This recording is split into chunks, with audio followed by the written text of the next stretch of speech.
Hello and welcome back, everybody, to the Collegiate iRacing League Formula College, back in action here on this Wednesday evening. And thank you, of course, for joining us. My name is Dan Banner, also known as Mr. Danners, joined alongside Daniil Brown here for the first time in Happy iRacing, to be here. and returning once again here for the broadcast, Edward Sanchez. How you doing, Edward? Woohoo.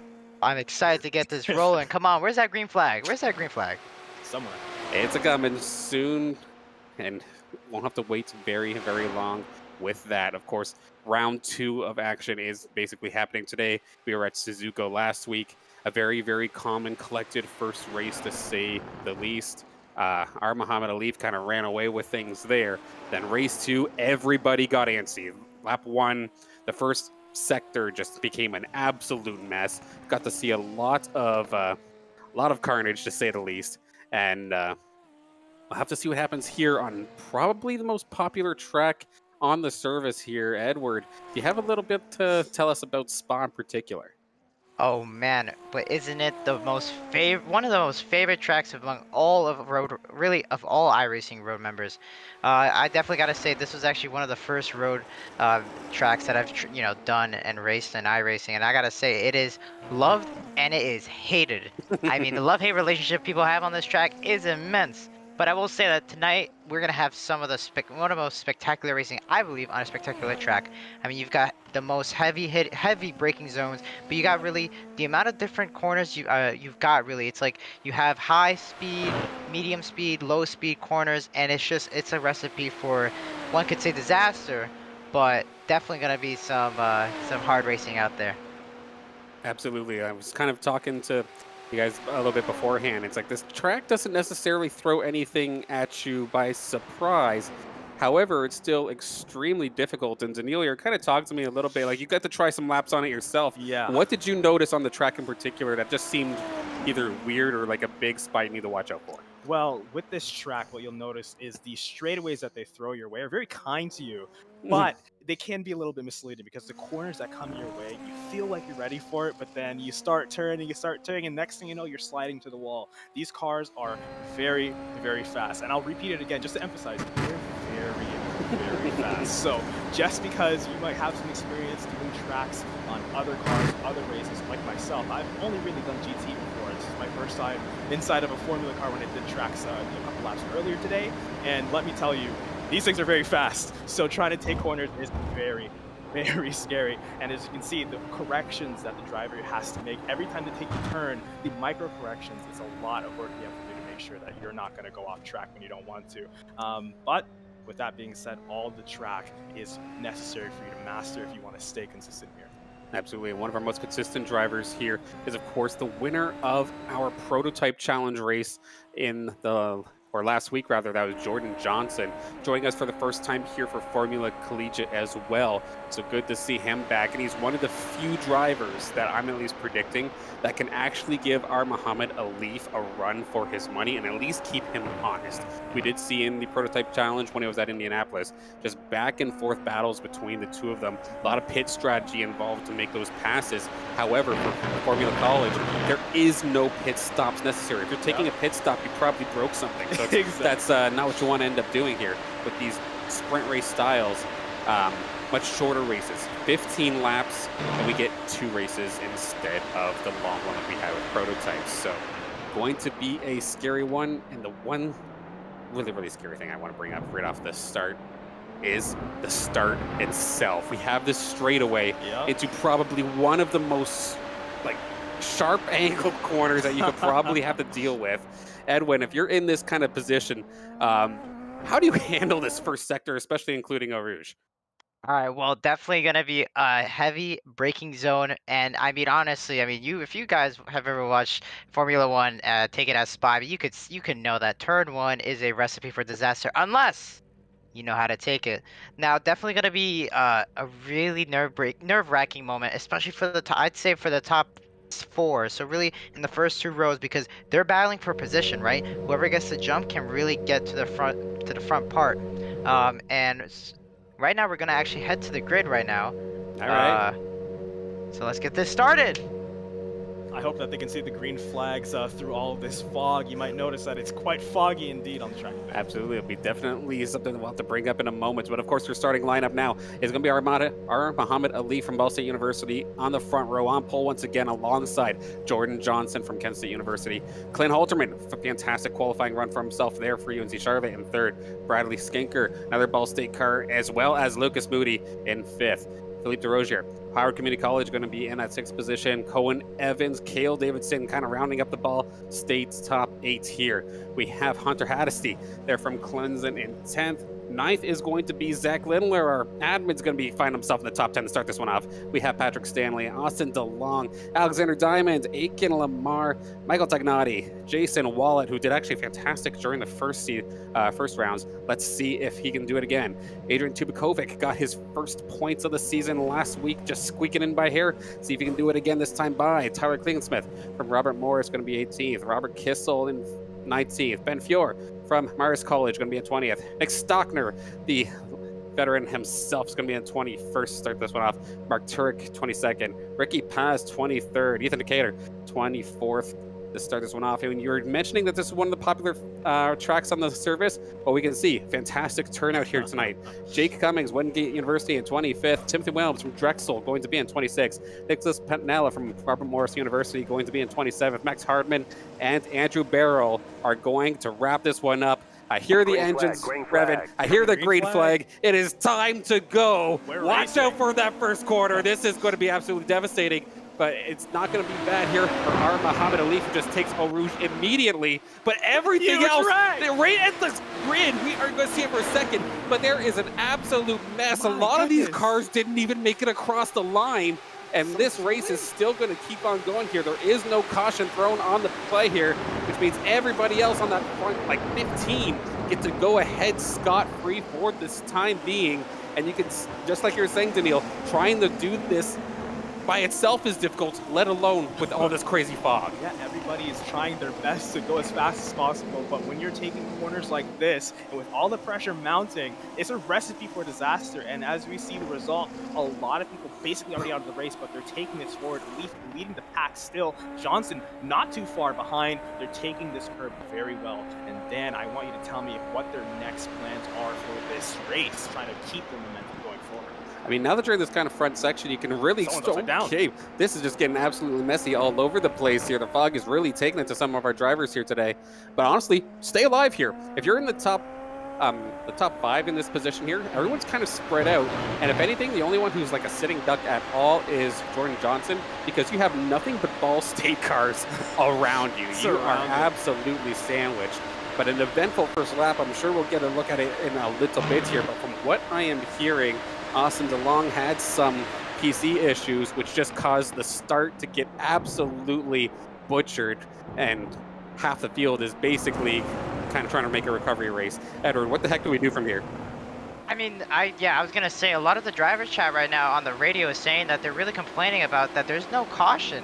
There seems to be that it was a really massive wreck, and a lot of people got held up, and really the drivers are calling for a whole road course caution out here. But definitely, as we see, Muhammad Ali out front, but we were calling it before, Jordan Johnson right behind him, and not that far off, only by 4/10, and he got a really good run off of Arouge, and he has his overtake on. Can he get him on this straight? He's going to be looking on the inside, on the left side. He's going on the left side. He's going to go in, and are they going to send it in here in the next corner? Who's going to get it? All right, on the outside, this is wheel to wheel, and we can see just kind of brushing each other off, but hanging on to it as of right now. Jordan Johnson going to hang on to this as of this moment. No more overtake for now. Gonna have to try and just fall in line and get this one going, but Jordan Johnson is able to make that run, put the overtake on during the straightaway, and make that pass. And if I do recall correctly, we may still have a replay from the start. It could be past, I'm not 100% sure in this regard, but a fantastic job here from Johnson to get ahead. Absolutely. And I was going to say... Oh, go ahead. Sorry. All right, so I was just going to quickly say, I mean, this is really a first. I mean, who saw Leaf losing the lead in less than 2 laps? I mean, this is crazy. All I got to say is definitely one thing that I really wanted to mention about is the curbs, because in this track, curbs are actually kind of your friend here compared to Suzuka. Oh, we have a replay ready here about the first wreck of the race here, as we're going to take a look here quickly. We're going to check out Austin DeLong here on the start, and he said he had a bad FPS Oh, issue. no. Oh, There's no avoiding this. that looks like Martinsville in an NIS race. I mean, that's a whole parking lot down there. Oh my God. Yeah. Left side was taken out, right side was taken out. There's nowhere to go. Oh my gosh, DeLong did what I did during the clash. He straight up spun it right off of the grid, but this time, unfortunately, he was purely sideways and made an absolute roadblock for everybody. The pits are full here. People are missing wheels, wings, they're missing car parts all over the place here. What a brutal way for half the field to start this one. Absolutely, and some of them are missing a chance in this race, but it's not over yet. Like you mentioned, we're gonna have 2 races on this track tonight, so if they don't do too well here, perhaps they can recover and not wreck on the grid. But the Cardinals are migrating. Elite takes the lead over here we go Johnson, again. but they're trying to steal it. Going over the corner here, he can't get by. But going around this apex here, Johnson takes the lead. He steals it, but they're neck and neck right next to each other. It's going to be another brief straightaway into another turn, but it's still close. You can't take overtake here. It's too risky. It's too dangerous, but he's going to go for it anyways. He just nicks over the apex of the corner, and now Elite is steadily in the lead. Yeah, I was going to say out of turn 9, down through turn 11. Now they're going to hit the turn 12 around here out of this bend. I mean, it's crazy. This racing, these two have similar pace. Jordan Johnson got a 154.4, currently the fastest lap here in this field. And you can tell that he is not giving up as they go around down to turn 14 here and around to the right side. Then they hit turn 15. And after turn 15 is going to be a long straightaway. So we'll see if Johnson can get a really good exit here. And I'm trying to see, he's not using his overtake right now, so he's just going to be dependent on slipstream, but he seems like he is gaining him slowly and surely. Now down through turn 16 on the left-hander here, right next to turn 17, called Bond. Now they're going to go into turn 18 into the chicane. He's going to think twice about it, but that's a good move right there, because really, think about it. After this back chicane here, you go into the first turn here, and what's setting it up? A Rouge. That's how Johnson really got overtaken by Muhammad Ali, but we're going to see if Johnson can get him back here into turn 1, heavy braking zone. Once again, they use the curbing. Johnson takes it more on the inside, Alif on the outside. As Alif seems like he's gaining away, he got the better exit, but we'll see if Johnson's going to be using his overtake out of a Rouge. It may not last for long, however, though, of course, a very, very fast section of Rouge and Radion, and then onto the straightaway. It does look like Jordan Johnson is pushing it. He doesn't necessarily have to as of this moment. This is still very, very early in the race, but I don't even think he has to necessarily use the overtake. He's just going to use the slipstream itself, right back down the outside, going to be using all the curbing to try and get his best angle onto this turn as possible. It is going to be able to get ahead, but he's going to be on the outside for this next turn. Can he hang on to it side by side? Barely hanging on to the curbs. Nobody hanging on to the sand pit just yet here, but this is going to now put a leaf right back on the inside, and just like that, your opportunity has been denied for the time being. It's truly a treat getting to watch these two go at it. From the way you guys speak about Elite, it seems to be rare that anybody is able to contest him on the track. So having somebody matching his fierceness, it's just a joy to watch, even if we can barely see it through the fog. But the drivers, regardless of the weather, are putting on a great show for us all tonight. Absolutely. We're going to hop on now into our 4th and 5th place position here. Of course, we were mentioning before that Jordan Johnson's kind of just surrounded by Ball State drivers, and it's looking like that's still the case right here. And at least thankfully for the drivers, we were talking about the fog a little bit, and you're kind of seeing it on our cameras as we're watching this race. At least from the driver's side point of view, it's not terrible. Like, you can still make something work, but still something so scary to try and deal with. See on the drivers' cameras whenever we go over to them, it requires an intense amount of focus and discipline to make sure you don't send your basically rocket on wheels into a barrier or a sand pit. Now, as we're going through the action here, Jordan Johnson still just barely behind Elite, and with not too many laps under the raceway, just 5 of 15. There's still a lot of potential. Overtake potentially. Yeah, right on point there, as it's going to be Johnson on the inside. They may nearly clear him before they even get to the corner.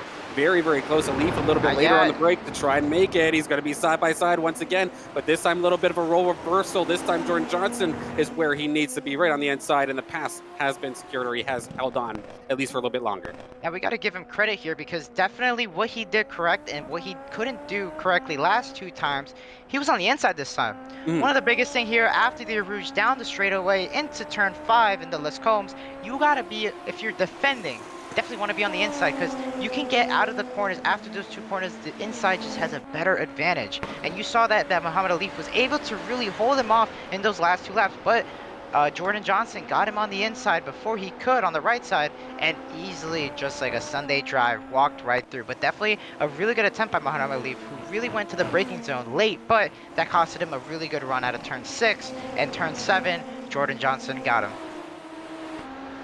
Absolutely.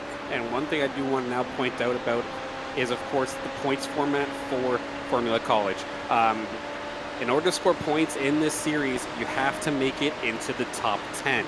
And we have ourselves some battles all across the track, but especially for that 10th position, there was about 4 or 5 drivers that have been battling it out back and forth.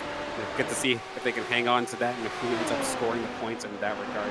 But one other person who I think is probably going to be enjoying this, or set of people, with Johnson and Alif constantly battling out like this, it's actually stopping some of these drivers from pulling ahead. Like Johnson and Alif aren't getting as big of a lead, and a big turn.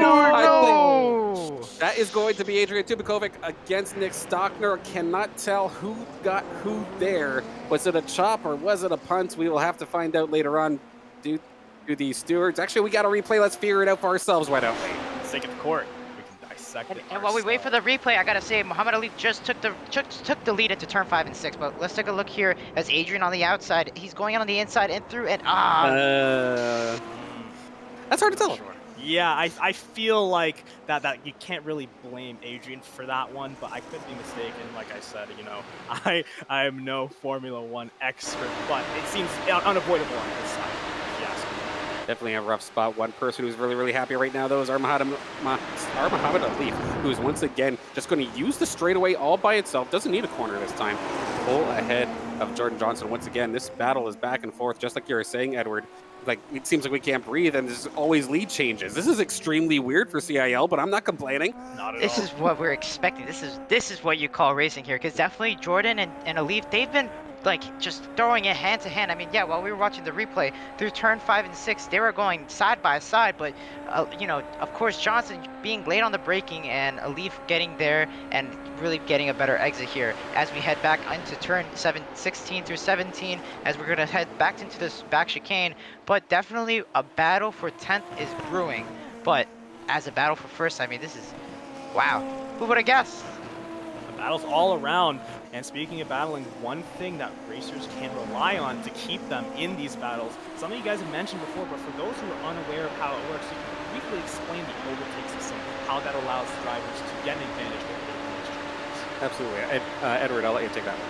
Oh, okay, yeah, so, I mean, we're watching right now with Cale Davidson and Cone Evans. Now, I don't know if they're using the overtake right now, but basically, overtake is really, you have a set amount of extra boost, all right? So basically, let's say, for example, 200 seconds, right? You have 200 seconds of usage of that extra, like you could say horsepower. You press a button, and you're able to take a much more power out of your car and definitely be able to pull a lot of those passes on the straightaways. As you see when Alif and Johnson, they're going when they're battling into a Rouge and out of a Rouge. And as we see a chance right here, Clint Halterman currently using his overtake. The flashing green light means that they're pushing the overtake line right now. And it's like I said, there's only a limited amount that each driver has. So you have to use it smart. They have to use it wise. Now, as we see Clint Halterman using it, he's trying to gain onto 4th place, and that's Lucas Moody. And as you see, Lucas Moody's also behind Bradley Skinner. So while if Lucas Moody was by himself, I would say Clint Halterman would have easily gotten it. Yes, I'm sorry. Bradley Skinner is definitely going to be able to be leading there in 3rd place, but not for long, as Lucas Moody and Clint Halterman are right behind his tail. I'm kind of glad we got the in-car view when that happens, because you can actually see right on the steering wheel as well how much time they do end up having when the screen turns green like that. But you can see about, I think you said it correctly, I think it was like 200 seconds or so of overtake time or throughout the whole race. So you do have to kind of manage it. You can't just use it the whole time. Yeah, Yeah, and we gotta say it's about 45 seconds per usage. So definitely, if you're gonna be using it at the end of a straightaway, you're not gonna be able to use it in the next corner where you absolutely need to, in case you lock up the tires, you brake late, or you brake too early. So it's something where you have to use it wisely and you have to use it smartly. There's a lot of things that goes into making a race exciting. You have to not only master your vehicle, but even things like using the overtake system perfectly will shave off those very precious tenths of a second that spell the difference between you and first place. Speaking of which, trying to inch their way ever closer to that coveted first place. They're still quite a ways away, but we have Alterman and Davidson battling for 5th place, not too far in between each other. And they're coming around this corner here. This is where dreams are made up, or dreams go to die, but they all take it with relative ease. No collisions here, but we should always be grateful when we see a nice, clean corner without any crashes. Absolutely. Davis there, the little wiggle at the very end of that turn, but hangs onto it nicely. And of course, these 4 cars here are basically just a blanket, completely happy with single filing out. Never mind, I might be full of it. Possible side-by-side action up ahead there between Skinker and Moody. Going on, just going to end up letting him pass on through. A little bit of lawn mowing as well. This is going to kind of mess up everybody here. A little bit of an awkward checkup. That may be but, tense. I mean, that's one of those times where you're kind of happy that it is your teammate because you know they're going to give you that a little bit of extra They're not wiggle just gonna room. wreck you. Or not going to wreck you, or they're just going to give you some extra space just because it is your teammate. Or at least most teams end up doing that kind of setup. So even if a little bit of a lawn mowing incident does end up happening, there's enough room for you to come back on without issue. But I gotta say, it's definitely very, very nice that Lucas Moody is really gonna hold position because honestly, these last few laps, I've been seeing Skinker really losing the pace. I mean, these leaders are already pulling away. They have about 6 seconds coming around to this start-finish line to see what the intervals is at. So definitely Skinker is kind of slowing these guys down, and it'll only be a matter of time that Lucas Moody is like, all right, man, I gave you enough time. I'm not gonna hold back and pass him. Yep, it goes on through. It's going to end up getting the job done. And one thing that I do also want to mention, of course, is when we do end up getting the checkered flag, I hate to say it, but of course, there is always the possibility of penalties and stuff getting applied post-race because it does not look like we necessarily have the live stewarding in this time by. As we now see a little bit of a tap of Alterman ends up getting bumped there by one of the Ball State drivers. And that is going to let Evans, I think, to sneak right on through. What a move on him. Way to capitalize. That's Davidson, rather. Yeah, as you saw, that was actually a hit by Skinker going into behind Coulterman right out of the back. So definitely someone either went on the gas too quickly or did not even go on the gas. So I mean, honestly, these drivers, they're getting closer and closer, and as you see, they're spread apart a little bit. But time will tell if Clint is gonna give it back to him, not give him enough room, but. Who knows? As right now, top 3 you have is Alif, Johnson, and Skinker. And I gotta say, an update on the lead. I know we haven't looked at it too much, but I've been looking at the side. I mean, Alif is kind of pulling away by just a few hundredths every lap. I mean, they're still within a second here. I'm still within the second, but finally starting to take their time a little bit. Hopefully they still have a little bit in reserves. Their tires not too badly beat up, but now that they are calming down, they are able to pull away from the rest of this field. It does look like Jordan Johnson in second place has basically 10 seconds almost onto Bradley Skinker, and the rest of the top 5 it looks like. So that's going to be a battle in and amongst itself. The battle for the top 10 as well is getting interesting, as it is going to be Kissel, Hardesty, and Lamar basically back to back to back. That little bit of an incident we saw between Stockner and Tubakovic did take them out of the running, but of course still 5 laps to go here in this race. And with there's being some close battles on track, you never know what can happen. Of course, our production is absolutely doing as best as they can to find every single nook and cranny, every single camera angle to find all of the action here. But without so many battles, it is going to be intense. Right now, from lap 10, it feels like we're reaching the calm before the storm. And based on the weather, it looks like a storm is coming. It definitely feels that way. Absolutely. I wanted to ask I was going to say the storm has already come because honestly, well, there's a battle right now, but Johnson just passed the lead finally. And as we see for battle of 8th right now, but I'm sorry to say that right now on the Rouge, out of a Rouge, Alif had a really bad exit, and Johnson was using his overtake at the same time and capitalized on it, and actually is in the lead right now. Yeah, taking a second look at it here right now. How about that for a quick replay? And it's going to be Jordan Johnson just taking around the inside immediately and basically had that by the second turn, able to get right back into first place and see how long he can hang on to that. Like I said, turn 5, if you're on the inside of turn 5, out of turn 6 and 7, if you can keep it there. So it's easy. Pass by right there, and you see he's currently in first, and down they go. As I said, through out of 15, it's going to be another straightaway here. So we'll see if a Leaf is definitely going to have the potential here to really get back here. So right now, they are going through turns 10 and 11. Sorry, I was looking at the save. I'm kind of ahead of the stream here. Sorry about that, folks. But definitely going to be out of here turns 13. And well, through 12 and 13, but definitely going to be interesting here because, as I said, a Leaf was having pace here, but you know, moments like those where you mess up, that gives the edge to the competitors behind you just a little bit to get that and make it a pass. Because like you said, right, every input matters, every correction matters, but every lockup, every, you know, a bad really hit on the curb or getting on the gas too late can mean between the winning the race and losing the race. And right now, a Leaf not in the spot he wanted to be, and right now they're going to go through a Rouge right here, and we'll see if a Leaf uses his overtake here because he's not that far off. He can use the slipstream to get close, but will it be enough that he's not going to use the overtake? Potentially, but you have to have the confidence one way or the other to go for it, and yes, he does. A Leaf makes the overtake, but there is a turn coming round. He's gonna be getting the clear, but he goes over. He's into the grass. Goes on the grass. He has to, that's definitely not gonna go well for him. The judges are gonna have something to say for sure. Johnson now comfortably in the lead, and a Leaf is gonna get penalized or worse for that mistake.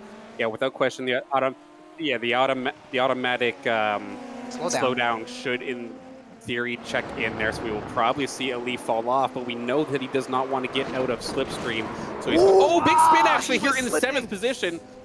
Who ended up going around? That's going to be Zach Lindler, who does end up going around. Looks like just kind of by himself. Did he tag the sand or did he get some help? Not 100% sure there, but a rough spin there from Lindler, and we do have the replay to get a second look on this. I can't wait to see it again. It's an uncharacteristic mistake, but when the tensions are rising and you're getting close to the end of the race, you have to take some risks, but sometimes risks definitely don't go your way. Just like that. Ooh, a little bit of contact. And I gotta there. say, once again, you see that the rear tires are such a big difference. I know I made a big emphasis here. Oh, and we're going side by side right here for the lead as a Leaf throws it onto the inside. Oh, sorry, it was on the outside. Johnson was on the inside trying to defend. It looks like a Leaf got the switcheroo, and he's going to get the good run on the outside, but they're still close here. Going into turn 1, who is going to have a better slipstream? But looks like a Leaf is definitely going to not be, I mean, it's going to be really happy here. Sorry, but Johnson is not going to be the happy one here. As they go down through a Rouge. No, it's all good. Sorry. I was going to say quickly that, once again, as I said, they're really close, but we'll see if Jordan Johnson uses his overtake here as they go out of a Rouge down to turn 4 into the Kemmel straight. As we see Jordan slowly getting to his outside. He's going to go to the left side, but will it be enough? As I said, the inside always prevails here. So let's see if he can get an edge right here. Johnson and a Leaf go side by side into turn 5, out of turn 6 into those combs as they go into turn 7, and looks like Johnson made it happen on the outside. What a drive. A Leaf had a little bit of a wiggle there going in the chicane, and he ended up losing a ton of speed for it, and it's going to put Johnson ahead once again. And there's been a little bit of additional happenings around the track. Lucas Moody, who was, I believe, in 4th position at the time, did end up taking some wing damage, is now in the pits. So that, in theory, could have been 4 Ball State cars up in the top 5. And one of them is going to end up falling out here, which is just going to make the battle there for 10th just that much more vicious to see if maybe Stockner or Tubakovic can maybe catch up. They have a little bit of a ways to go there to try and get themselves into the points, but not to take away here from this battle for the lead. Just waiting on a Leaf. And now, Ed, we're going to throw this to you for just a quick second. Last lap, what do you want to be in? Do you want to be in 2nd to get the slipstream, or do you want to be trying to block? I mean, I was going to say quickly, because right now, actually, I don't think it's going to matter here, because they're probably going to go side by side into the back chicane as a Leaf on the outside, but not enough as Johnson covers the inside and is able to get out of the back chicane. And that was a beautiful defend by Jordan Johnson right there as they go across the start-finish line. Well, into turn 1 right now. So, as you said, right, where do you want to be? Definitely going to be now 3 to go here. if I was Johnson, definitely being in the lead has its perks, but I want to say something quickly. Alif is kind of struggling right now. He's really using his rear tires, especially through turns 15 through 17. He was kind of throwing it in a lot, and Jordan Johnson taking his kind of sweet time through those corners. So I don't know if it's a matter of time of whether or not someone is really going to be spinning out here, because these rear tires, they're going, and right now Jordan Johnson's going to defend on the inside, Alif on the outside. Once again, he's going to throw it in, but Johnson, will he have enough pace? But looks like Alif had a better turn 6, but into turn 7, once again, Jordan Johnson on the inside, Alif using a curving, and Jordan Johnson, he hits the curb. Oh, and like I said, the curbs can spit you out, as Alif is out right, well, he's still in, but he definitely lost a lot of time right there. And once again, the curbs, you eat too much of the curb, the car just gets unstable. And luckily, I mean, he did hit the sand there, but he did get back on track right there. It would have been so easy to just completely lose control and total your car in that situation. Even though he spun out a little bit and got off the track, we must commend Alif for staying on board and recovering from that. Very well done. And he's not out of the race yet. He does not want to give up, and he's going to be giving Johnson a run for his money as we reach 3 laps to go. Gentlemen, again, I want to ask, when the tensions are rising this hard, you have to sometimes take risks. And I want to ask, are any of these drivers notorious in your mind you think that they're going to take an extra risk to try to get any advantage that they can and take any positions before the race concludes?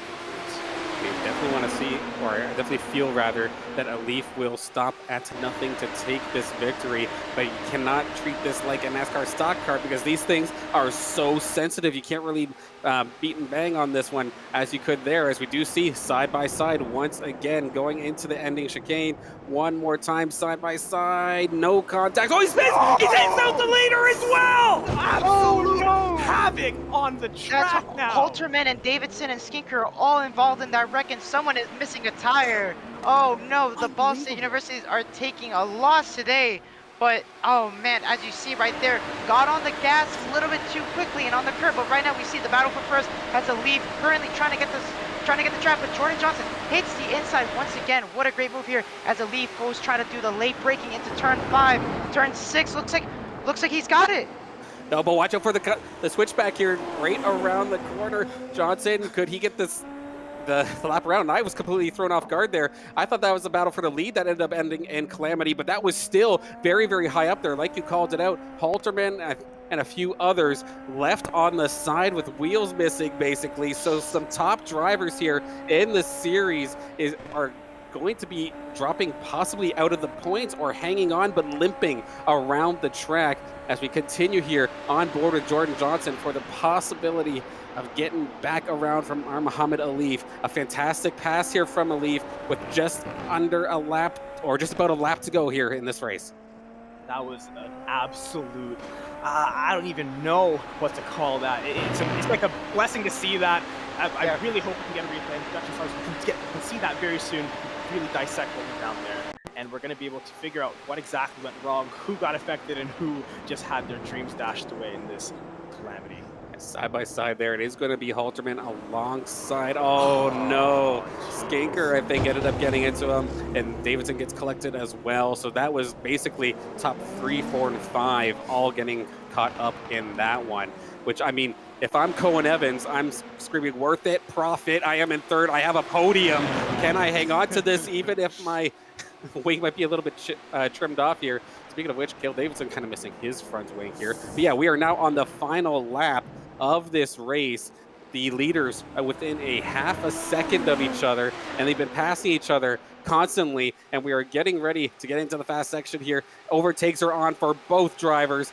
Can Johnson pull alongside? What's the block? It's going to be on the inside. Johnson along the outside, side by side, wheels, slight contact. Johnson is in the grass. Alif might be without a tire. He's going to crawl. Can Cohen Evans get involved in this? You have to take any chance you can, and Johnson went for it. Alif making contact, and you don't want to see it endward. The race is about to conclude, but it's not going exactly how we predicted, is it? It's not over yet, because you've got, like I said, we've got right now Jordan Johnson. He is in the lead right now, but I mean, wow, what a wreck. I mean, once again, as I said, these two drivers, they want this win, right? They really want to get these points done, and Alif of all the things he had, he was going really well. As we saw, he really went to the inside, Jordan Johnson on the outside, but these tires, these rear tires, they were going to let go, and Jordan Johnson when he was on the inside. But I will say this, checking the replay, it was a little bit of netcode there because they were kind of far off by a feet. So yeah, we're gonna see the replay by the broadcast, and I mean, as we saw, I mean, Jordan Johnson flying away right now. He's definitely gonna be getting this win right now. As we see that go side by side into turn 5 through the Lacombes, as Jordan Johnson on the outside hits the curve in turn 6 and just barely netcoded hit him. I mean, what a shame right there. It was really unlucky there. I would say that netcode really had a big play there. And while we're talking right now, Jordan Johnson just out of the back chicane, right about to go to the start finish line. As Jordan Johnson wins first for the Heat 1, followed by a Leaf in second place. I just want to point out how incredible it is that despite the wrecks that these two have had this race, they still finish first and second place. Absolutely incredible. Absolutely, and it's going to be Skinker looking like, even though he got spun around a little bit, going to hold that 4th position. Gail Davidson going to be there in 5th. Kissel and Lamar not going to be far behind there. So it is up to Hadesty and I think Zach Lindler and Nick Stockner to wrap up the points here as long as they do end up finishing. We have Zach Lindler coming across the line right here, right now, which means it's all up to Nick Stockner to take the chicane and score the final points here in this one, at least unofficially, as the rest of the drivers slowly but surely start coming to the line. Adrian Tubakovic from St. Clair going to be in 11th. Solid run nonetheless, but just an absolutely eventful race, to say the least there. There's a ton of contact. That fog was definitely not helping our drivers here this time by. Help make it more exciting, though. Absolutely. But unofficially, those results will be coming up momentarily. Just waiting on a couple more drivers to come on through here. But I do have to, of course, I know we want to see the racing happen on the track and not on the steward sheet later on in the race, but it is something to keep in mind. Of course, all results are unofficial until the stewards get the opportunity to secure it. And we are going to have our unofficial results coming up here in just a moment's time. And it's going to be, of course, Jordan Johnson getting the better of that last lap engagement, going to be winning heat number 1 here in this CIL Belgian Grand Prix. Going to be Mohamed Alif in 2nd, Cohen Evans going to be securing 3rd, going to be Bradley Skinker in 4th, Cale Davidson 5th, Robert Kissel going to be 6th, Aiken Lamar 7th, Hunter Hadesty is going to be in 7th, Zachary Lindler 8th, Stockner 9th, and it's actually showing, let me see if that's, Stockner's 10th, my bad. Yeah, Stockner's in 10th in the sim. Yeah, I missed somebody there. I definitely do apologize for that one. Things got flipped around a little bit as we do get ready for our next one, which of course, speaking of flipped around a little bit, I think we get to kind of talk about our grid reversal. Edward, do you want to explain what's happening here for our top 10 drivers? Right, so we're gonna be doing a reverse lineup. So if you finish first for Jordan Johnson, that means he's gonna be starting 10th for this next heat. Leaf in 2nd place will be starting 9th. Cohen Evans finished 3rd, starting 8th. Bradley Skinker 7th. Cale Davidson 6th. Robert Kessler Jr. 5th. Atkin Lamar 4th. Hunter Hadesty 3rd. Zachary Linder 2nd. Nick Stockner 1st. So basically, we're just reversing the whole top 10 grid. But I want to say, it's interesting to see Alif and Johnson are going to be on the same side. They're going to be starting on the same road number 5. And I got to say something. I saw at the end there, while they were going through a rouge on their, I guess, cooldown lap. I mean, really, with all this mist, I don't think you can cool down enough. Alif was pulling up to the side of Johnson, and honestly, I could have heard a lot of revs he was putting into that car. He's not happy. And he kind of went in front of him a few yards up ahead and just held the brakes there. So Alif is fuming, I would say, and we got some beef going on. Whew. Absolutely. Ring the bell. We could have ourselves an absolute slobber knocker in turn 1. If race 1 had anything to tell us about that, it was already extremely tough to get off of the line there. Daniil, going into this next one, how can you imagine, like, how do you feel like the drivers are in this position where you got the grid flipped, you know that Muhammad Ali, Jordan Johnson, a lot of fast drivers are going to be trying to work their way up.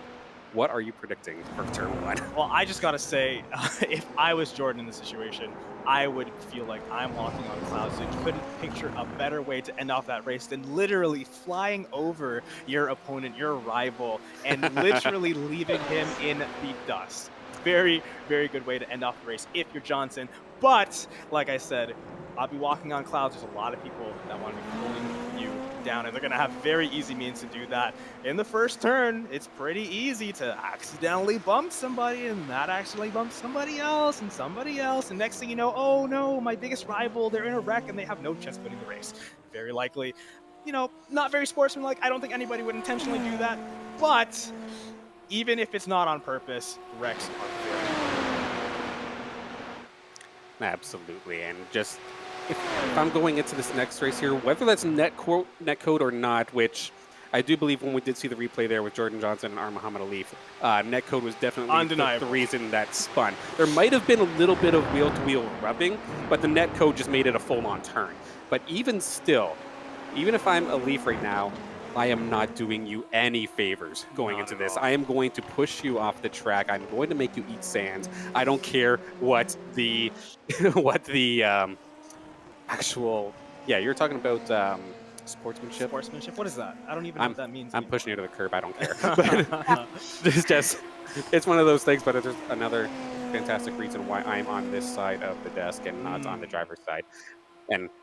But yeah, just both of these drivers, I can only imagine just fuming. Yes, Jordan Johnson's probably happy that he's got a win, but he's got to be still worried a little bit with how this one is going to turn out. Absolutely, and one thing I want to bring back up, Alif ended up cutting through straight a corner. How do you guys think that's going to affect the final placements? Because to me, I thought that would be like basically this is the qualification, but it seemed that the race was still pretty intense. Yeah, in a moment where that happens, the iRacing, like the live action, like iRacing stewards, the automatic one, will note that you've cut the track and force you to slow down. Okay, so he served it. Yeah, so he was able to serve it just maybe by like letting off a little bit longer in some of these turns and just like slowing down a couple tenths here and there until it finally catches up.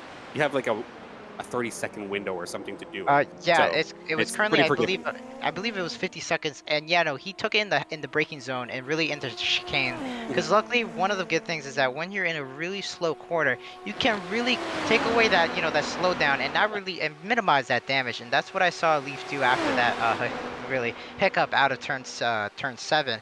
But I do want to say quickly, I mean, quick shout out to Leaf and Johnson, because what hell of a drive, definitely, to be able to keep running that car with no front nose. Because remember, ladies and gentlemen, if you have no front nose in these cars, especially in this track, you have no front downforce. So that car is a brick. You can't turn left or right. It's as if you got no power steering. And when you got no power steering, oh man, it is going to be tough out there. So for these two gentlemen to keep first and second, I mean, I gotta get a hats off, and we're about to go.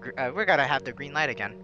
All right, well, let's take a look at our starting lineup here for heat number 2, the final one of the day. It is going to end up being, let's see here, it's going to be Nick Stockner, actually, who's going to lead the charge here into heat number 2. Quickly trying to get this one lined up. There we go. Okay, it's going to be Nick Stockner alongside Zachary Lindler, Hunter Haddisty, Aiken Lamar, Robert Kissel Jr., Cale Davidson, Bradley Skinker, Cohen Evans, R. Muhammad Alif, and Jordan Johnson.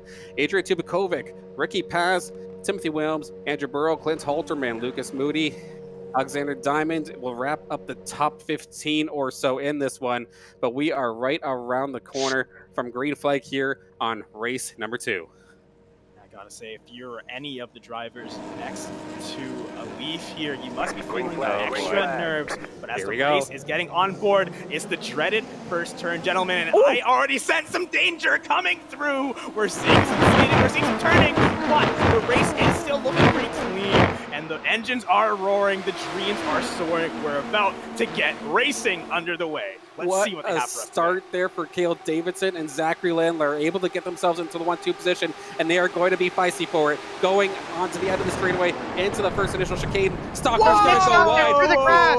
He's going to do a little bit of lawnmower action. He's going to have to serve that one, and that's going to allow for some other drivers to capitalize. And Alif, he's in third already, just like that.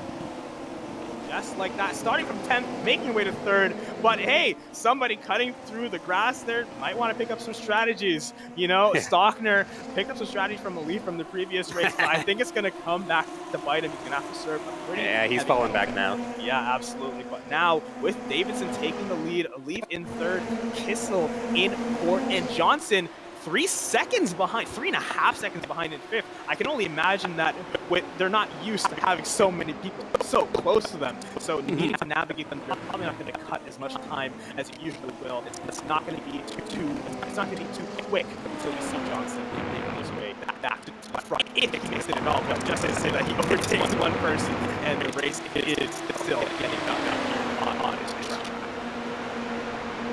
Absolutely already. Stockner had a little bit of a rough start, but still managed to stay within the top 10 at 6. And now it's going to be Jordan Johnson alongside, I believe this is Kissel. Yeah, Kissel, a little bit of curve action, a little bit of a lock up, and that is so close. But it is going to be Jordan Johnson taking that 3rd place position, now trying to catch up to Muhammad Alif, but he is going to have a long ways to go. In the background by the grid, Ricky Paz is going to end up taking a quick spin as well, going to drop down the grid, but no real damage done. He's going to be able to get back up there and keep on trucking. But for Alif, this is like a best case scenario here. You've got your teammate who's going to be right in front of you, and he's just going to straight up give it to you here with the overtake. You can even see Davidson not going to use the overtake to defend. Give it to Alif, let him run away as much as possible here. Get as much of a head start with clean track ahead of you so that Jordan Johnson has to put in an absolute miracle drive to catch you. But miracle drive is not too uncommon for him, as like I mentioned before, he's got a lot of people to navigate around, but already climbing from 5th to 3rd, just 3 seconds behind, he's going to be able to navigate and cut more time as the competition thins out around him. Edward, I want to hear from you. If you're any of these drivers, Johnson or Alif, or even Davidson for that matter, I want to know what would they be thinking in the situation? How would they change their driving to fix any of the mistakes that they had to endure over the beginning of this race? I mean, what mistakes? I mean, they perfected it. I mean, for Elif to really go from 10th to 1st in less than 2 laps. I mean, what an amazing drive, especially throughout all that traffic. And I gotta say, yeah, as we saw, Nick Stockner, unfortunately, seems like he missed a gear shift or something. Because at that start, I mean, he hooked up the inside a lot. And when you think about it, on that left row, that was where Johnson was. Or I believe Alif was able to manage to go on the outside and get away with it. Johnson really got hooked up in there. And so as we see a battle for 7th right now, really, with between Cohen's, Nick Stockner, as we see that they're going through, as they go out of turn 17 right now, as they're going to go head back into the back chicane. And 2 of them collide. No. And Nick Stockner and Lindler are out of the... Oh man, that was a heavy hit right there. But as you saw, like I said, that back chicane. It's really a killer because definitely who's gonna go on the brakes first, and someone really went on the late braking. But as I was saying, right now we're gonna get a replay from the production team if we can get so. But yeah, that was Nick Stockner and Lindler going in on the outside, and Nick Stockner just right on top of him, just flew over. Yeah, no, Stockner did not use those brakes at all. Well, he used them as the brakes, really, so what an unfortunate event. As we see a battle for 4th right now, as Hunter on the inside of turn 6, out of turn 7 now, Hunter now getting passed by Robert Kessel Jr., as Robert is going to be one step closer, I'd say, to the podium, but looks like Hunter still is going to have something to answer that for. And just absolutely brutal. That's a thank goodness for halos. If this was an IRL race, because that Stockner's car literally bowled right over the driver's compartment in that crash. So absolutely brutal. That is going to easily take them both out of this race that we're talking about. But with that happening, that does free up a couple more positions in this top 10. We're seeing some different faces kind of creeping in there, as we do have now Lamar, Tubakovic, and Halterman battling it out, and Skinker's the one who's kind of looking on the outside right now, normally within that top 5, but just did not exactly get the greatest start here in this race, and it's going to now just give some openings here to these other drivers. Meanwhile, up towards 4th and 5th with Kissel and Hannity just backing, or not necessarily back and forth, but hanging tight. We do see the overtake was thought about there for a second here. Hadassah on the outside. We'll have the inside for the second time around if he can stay alongside, but he's absolutely not going to be able to do so this time by the solid defense here from Kissel. Yep, and now I want to first commend, this is something I saw a lot early in the race, but I want to commend Hunter Hadassah. There was a very, very close call with the collision, but very quick on the brakes here. I would be surprised if we see Hunter Hadassah end up in a wreck based off what I've seen so far, but trying to chase forward. Robert Kissel Jr. is going to have a hard time keeping him off of his tail. Relief is still comfortably in first place. Davidson only 8/10 behind. Johnson still a whole 3 seconds. Gonna have to do a lot of shaking. Oh, but a collision! Oh no, Skinker into the wall, missing the wheel. We're gonna be. I don't think you can park there. No, sir, you cannot park there. And we have a replay to prove your offense. Let's see what in the world happened there, because that was just a very, very odd one here. We were just talking how Skinker was having a little bit of a rough time. Granted, he already doesn't have a wing in this instance here. And he's just going, yeah, you need all the downforce you can get in Eau Rouge, and you are absolutely going to be spit right out. Yeah, so I think it was a contact from earlier, and that wing was just hanging by just one duct tape. And once he went through that rouge, I mean, that force really took the air out of his tail wing. And obviously, as you said, when you have no rear downforce, especially through a rouge, it's gonna spit you out faster than we can say car in the wall. So unfortunately for his day, it looks like it's gonna be done. Beautiful attention to detail in iRacing. Every little interaction matters, but now as we get things underway, 17th place, they're battling for an overtake potentially, gonna try to take the inside, not gonna get it very well, but Wilms behind, he goes off track, and now he has to cut some grass. Yeah, Andrew Burrow's gonna be landscaping right now, but definitely gonna be a tough battle right there in the back. So as you see, it's battling everywhere, top 4, top 5, I mean, obviously for 4th position here, as Robert is still on Hunter here, as Hunter really got a terrible back chicane here. Oh, Robert ate the curve there, but it wasn't that bad though. He's still right behind him. Right now, as you see the flashing, I believe Robert was actually using right now he was using overtake to try to defend himself. But as we see, Lucas Moody sending it in on the inside around. Oh, and he gets the pass. Lucas Moody gets passed. Sorry, by Cohen Evans right now, as 5th is currently trying to catch up Robert. So it's right now in 4th Pet City, 4th Kessel, 5th Kessel, sorry, 6th Evans, and 7th Moody, as right now they're out of the Rouge down the straight. Yeah, battles all throughout the top 10 and even onward from there. It does not matter which position it is. These drivers are absolutely fighting. It does not matter that we're only a third of the way through this race. But we do actually have a spin just ahead here. As 2 drivers, that's going to be Kissel. Did we jinx Hadassah? I think we did. Lamar gets a piece of this as well. So just a couple of individual spins and some, I'm guessing, overcorrections. We'll have to take a look in a few moments' time here, but those were a couple of drivers in the top 10, in the points, got absolutely turned upside down, and it looks like we do have the replay for this. Daniil, what the heck happened? I don't know. It's always so uncanny whenever you cut to an angle and then there's just 2 cars facing sideways. But here we can try to dissect it. We're coming up to a turn here, and just like that, a little bit of net code potentially, but they collide, wheels touch for sure. Hold on. What a rejoin. No, not a rejoin. That is not how you rejoin the track. Not at all, and you must be kicking yourself, and the person you just collided would be kicking yourself too if they had the chance. But all you can do is keep hitting the gas pedal and trying your best to recover from something like that. But it must not be easy, Edward. How can you possibly hope to recover on a track as fast as this? No, I mean, especially losing that front wing right there. I gotta say, it was Akeem Lamar who was taken out there by that. I mean, rejoined by him, but it was definitely Akeem Lamar getting the worst of it. And I heard over the radio, colorful language being spoken around, so drivers all around are just really, really upset right now. And so we can see more aggressive driving here as Lucas Moody out of turn 1, down the Rouge, as we see as if he's going to be able, as currently he has the overtake on, can he be able to make the pass? Jordan Johnson is making the pass for 2nd place right now. He's on the inside of Cale Davidson, as Cale Davidson is just going to let it by. And you know what? I respect that.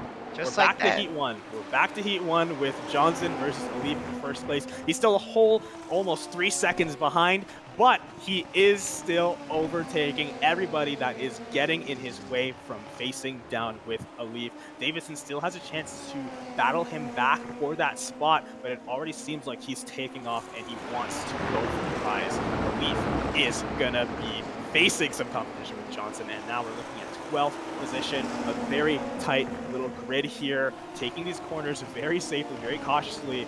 Lat is going to be holding the position down on 11th between these two, leading the pack in the back lane, and they have to take these corners so carefully because one wrong misstep could lead to a giant collision when you're racing this close. It's nice to see the Drexel squad coming in clutch there. Of course, it's Wala and Diamond. Diamond did not have a good first initial race there, got involved with that.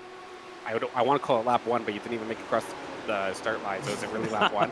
But that early incident there, and really trying to make up for it here and pair it up with your teammate. If you can line yourselves up and start catching this, you both are in striking distance of possibly getting yourselves into the points here. Of course, getting into that top 10, just trying to deal with Patnella as well as Hadassah, which is probably a wounded car in this instance here, given the way this race has gone. In fact, we do see somebody pulling off that is What a switcheroo right here. And there goes Evans. It's Evans going on through around the outside. Does he get a pass? Not this time by. So Evans versus Moody.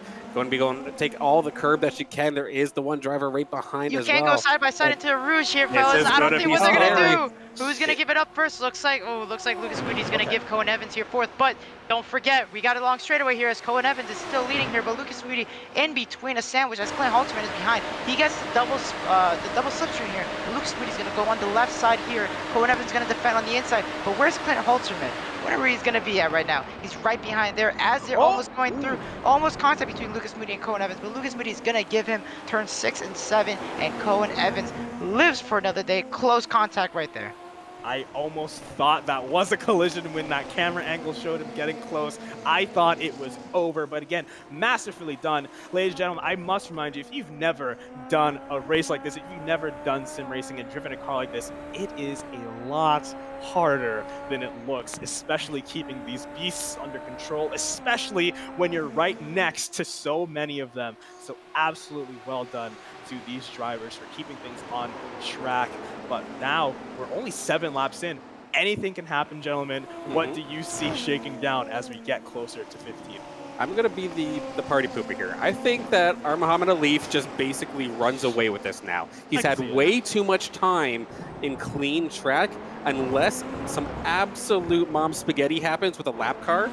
Like, that's the only thing that I can think that would mess up Alif at this point here. It was a close call, actually, because I was going to say Jake Cummings he unfortunately had computer issues, and he actually started after the race, and there was a moment where I believe in turn 16, he almost made contact with the Leaf. So, it's like you said, don't call it yet, but I will say a Leaf is going to pull away. Why? Because honestly, look how much time he has in front of him. He currently has a 3.7 gap right now, and on top of that, he was just chilling in free air all this time. Johnson's been working hard, just scraping by people, trying to get in front. So definitely Johnson used up his tires a lot to get where he's at. So I think Alif, if he played his cards right, I think he's gonna get away with this, honestly. It's very possible. Alif basically just running hot laps right now. Not a lot of competition. But if we have people who are so far behind that they could be colliding with first place, that definitely is a factor. Other than that, the only way I could see Alif, falling behind is if he decides to cut some grass, or maybe somebody unscrewed one of the wings and he, that flies off in the middle of a corner, potentially. But here is a very close battle, Dan. These Ball State University cars are not made by Ferrari, so I think we're going to be A-okay to stay the least as by. We do also have a car around in the back, so we Patrick Stanley going around. So that was actually right around that 10th position, so that is going to be some more drivers moving on up here, with actually Alexander Diamond moving into the top 10, getting Drexel into the points with his teammates Jason Wallet right around the corner, just battling out there with Patnella from Robert Morris University. But as we see, Alif is so far running away. This is simulation. In theory, nothing should go wrong here for Alif. He's had plenty of time as well. Like you were saying, he's had time to kind of calm down a little bit. You Right. have the clean air. You can stop kind of freaking out now. You're past that He's start. at a fast lap. And He's that calm. Exactly. This is the point where you can just kind of focus, and he's just clutching it out and just getting fast laps like that, getting all the points you can. And I was gonna say, because right now, out of turn into the start finish line, he actually got a fast lap.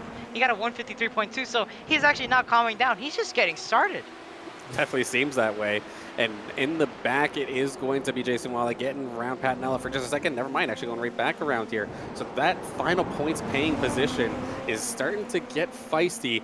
Just passing, of course, this halfway point just a little bit ago. Still lots of racing still to go, even still. I was But gonna say, this top but, three like, just kind of running away. yeah, no, these top threes, they've got it in the bag. But I was gonna say top 10 is fighting is crazy because Jason Wallach, he's been having a good sector 2 and 3. Now, Nicholas, of course, getting a really good chicane here, but it's definitely Jason Wallach who here, he has no pressure out back. 12th place is around 8 seconds behind, so I think Jason Wallach is definitely going to be pushing hard to somehow manage to get that final points position. And who knows, might be going through the grass or might make a beautiful pass. Time will tell.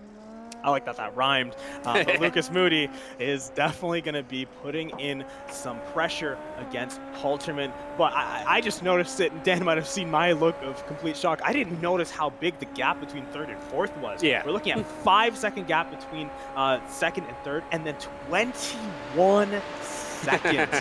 This basically is a segment race of Leaf, Johnson, and Davidson racing against each other, and then everybody else racing against each other.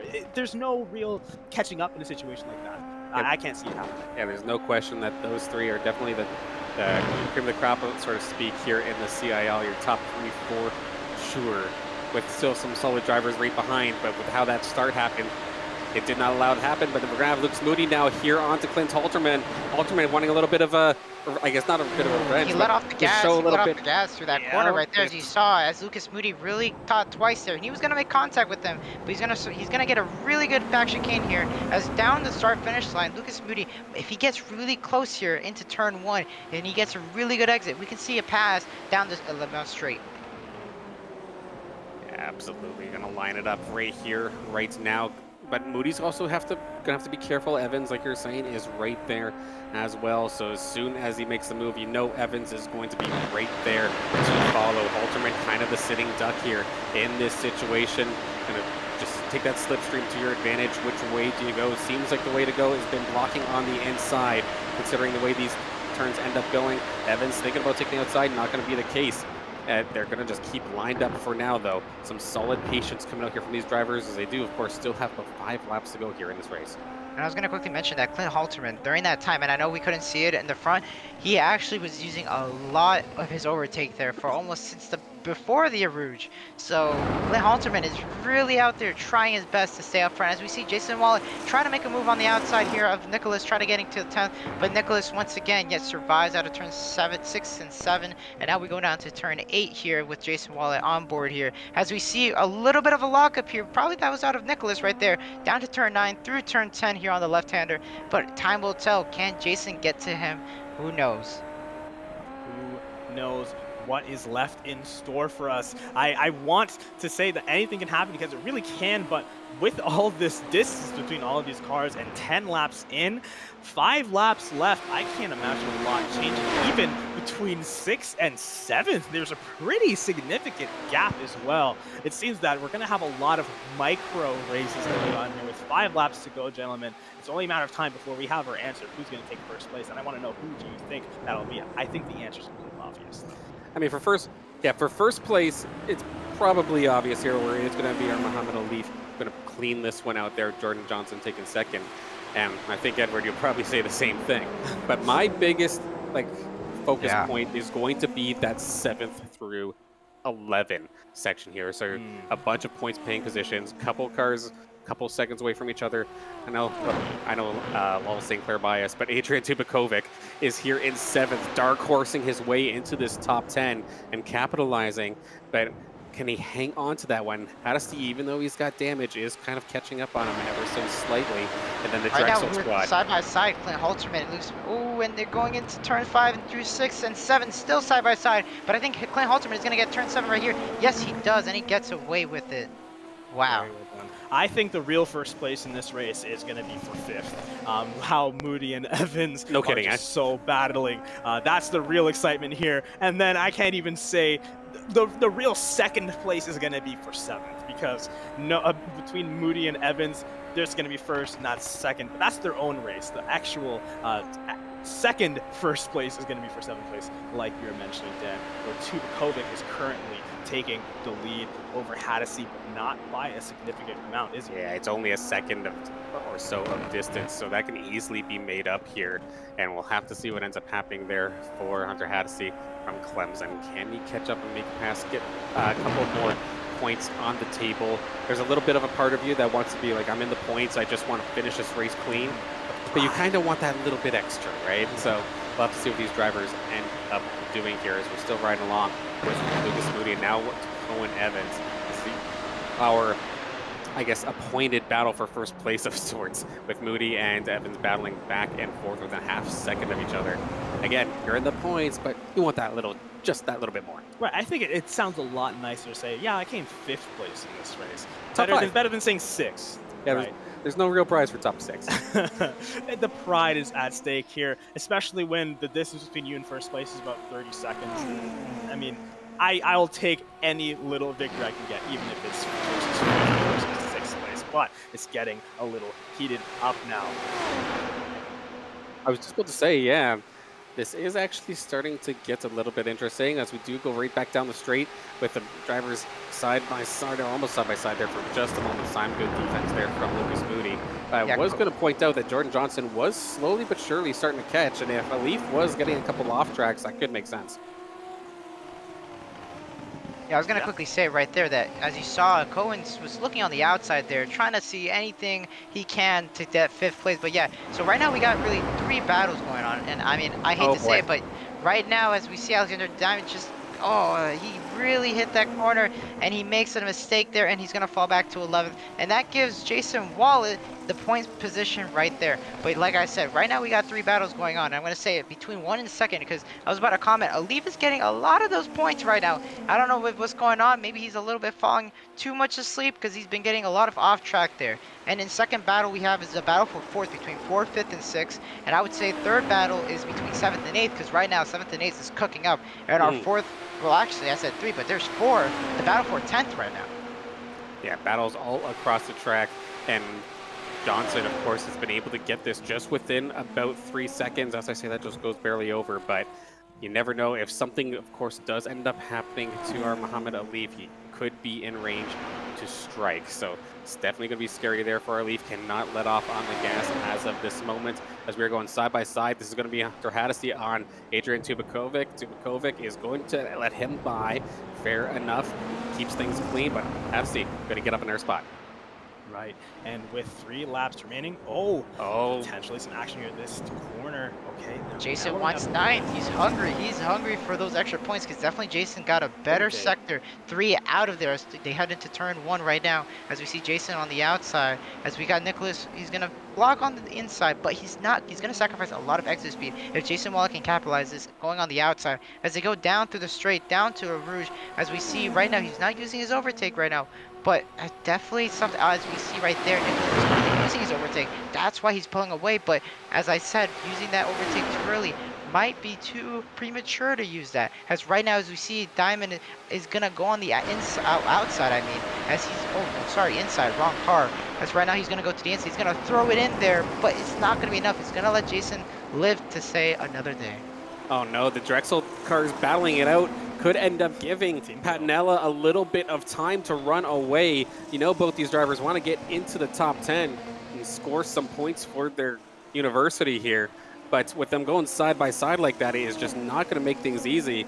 I'm not sure if they're in comms or what, but they got to just settle down. You got 3 laps left to go. Going side by side with each other is just going to make things difficult.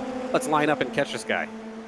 Right, right. And I want to point out the gap between 4th and 5th isn't looking too bad anymore. 1.5 seconds, one bad corner, especially with 2 laps remaining when the tensions are getting high, nerves are getting a little fried there. It's possible that, you know, Evans could end up overtaking Halterman, or Moody could end up overtaking Evans, who ends up overtaking Halterman. So it's possible that we could see some excitement here as we get closer to the finishing laps of this race. But it's not over yet, like I just said. Gentlemen, I want you to tell me how, again, a Leaf taking first place, very likely, but how do you see the rest of this grid finishing off based off what we've seen so far? Well, I was gonna say, sorry, you go ahead. Oh, I was just gonna mention that my big, I guess, point of focus is gonna be, of course, that top 10 section. Who's gonna end up scoring the points here? Can the Drexel drivers get along to finish this one? Honestly, I want to be pleasantly surprised and be proven wrong, but I don't think they both get into the top 10 here. It's going to be very difficult. Oh, but if you wiggle like that, you just might. Potentially. It's definitely interesting. The overtake is on. He's going to go for It's time to go. Can he find it? It's so narrow. There he does. Oh, he's got it, I think.